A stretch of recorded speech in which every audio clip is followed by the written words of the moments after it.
उत्तर पश्चिमी दिल्ली के जहांगीरपुरी इलाके में कल जो कुछ हुआ उसके बाद अब यहां पर सुरक्षा बेहद कड़ी कर दी गई है।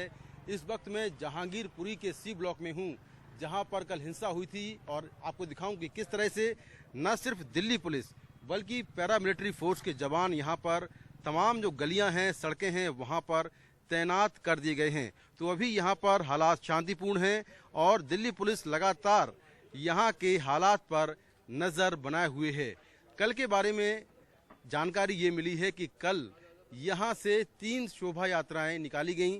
ये जो सड़क है, इसी सड़क से 3 शोभा यात्राएं निकाली गईं। पहली 2 शोभा यात्राएं सुबह से दोपहर तक निकली और उसके बाद तीसरी शोभा यात्रा यहां पर शाम को 5:30 बजे निकली और उसी शोभा यात्रा के दौरान हिंसा हुई। दरअसल ये सामने जो एक मस्जिद है, यहाँ रहने वाले लोगों का ये कहना है कि मस्जिद में कुछ लोगों ने झंडा लगाने की कोशिश की, उसी दौरान ये पथराव शुरू हुआ। हालांकि जो दूसरा पक्ष है उसका ये कहना है कि उनकी गलती नहीं है, पहले मस्जिद की तरफ से पत्थर बरसाए गए और उसके बाद ये पूरी घटना हुई।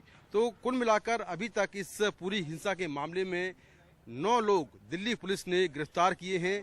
हालांकि ये लोग कौन हैं, क्या ये वो लोग हैं जो शोभा यात्रा में शामिल थे या फिर ये दूसरे पक्ष के लोग हैं, ये अब तक साफ नहीं है। लेकिन दिल्ली पुलिस ने हत्या की कोशिश, दंगा फैलाना, आगजनी, इन तमाम संगीन धाराओं में केस दर्ज करने के बाद अब तक 9 लोगों को गिरफ्तार कर लिया है, जबकि इस मामले में शामिल बाकी लोगों की तलाश की जा रही है। जो पुलिस को सीसीटीवी कैमरों के फुटेज मिले हैं, जो मोबाइल के फुटेज मिले हैं, उनके जरिए आरोपियों की पहचान कर उनको पकड़ने की कोशिश की जा रही है।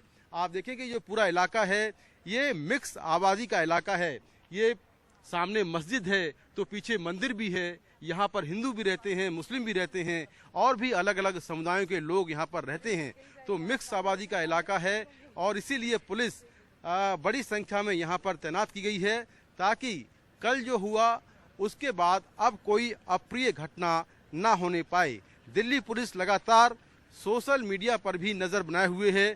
जो लोग अफवाहें फैला रहे हैं या गलत खबरें फैला रहे हैं, उनके खिलाफ भी लगातार कड़ी कार्रवाई की जा रही है। तो ये वो इलाका है जहां पर घटना हुई। यहाँ पर काफ़ी कंजेस्टेड इलाका है। अगर हम इस सड़क की बात को छोड़ दें तो अंदर पतली पतली गलियां हैं और ये भी कहा जाता है कि यहाँ आपराधिक प्रवृत्ति के लोग भी काफ़ी संख्या में रहते हैं। तो कल जिस तरह से पूरी घटना हुई, इसमें कुल 9 लोग घायल हुए हैं। दिल्ली पुलिस के मुताबिक इन 9 लोगों में 8 पुलिसकर्मी हैं, जिसमें एक सब इंस्पेक्टर को गोली लगी है। ये कहा जा रहा है कि गोली चलाने में यहाँ रहने वाले किसी आपराधिक प्रवृत्ति के शख्स का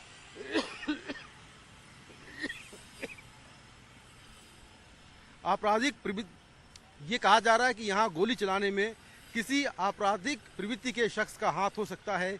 इसलिए पुलिस तमाम जो अपराधी हैं इलाके के, उनकी भी धरपकड़ कर उनसे पूछताछ कर रही है।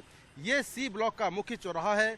यहाँ पर भी कल हिंसा हुई, जिसमें कई दुकानों में लूटपाट हुई, कुछ गाड़ियों को आग के हवाले किया गया, दोनों तरफ से पथराव हो रहा था, आगजनी हुई।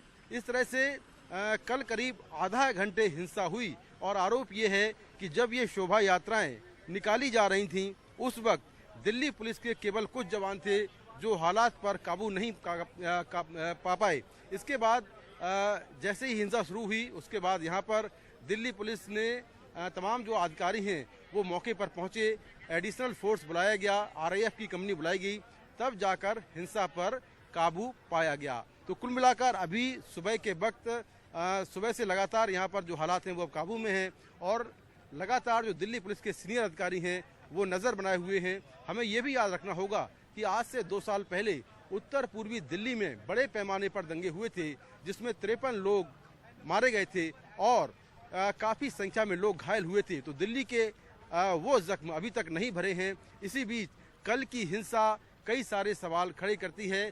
इसीलिए दिल्ली पुलिस चाह रही है कि अब कोई अप्रिय घटना ना होने पाए। इसीलिए बड़ी संख्या में पुलिस बल की तैनाती की गई है और लगातार पुलिस इस मामले की जांच कर रही है। कुल 10 टीमें बनाई गई हैं जांच के लिए, जिसमें स्पेशल सेल और क्राइम ब्रांच के अधिकारी शामिल हैं जो इस मामले की जांच कर रही हैं। नई दिल्ली से कैमरामैन मोहम्मद मुरसलीन के साथ मैं मुकेश सिंह, NDTV इंडिया।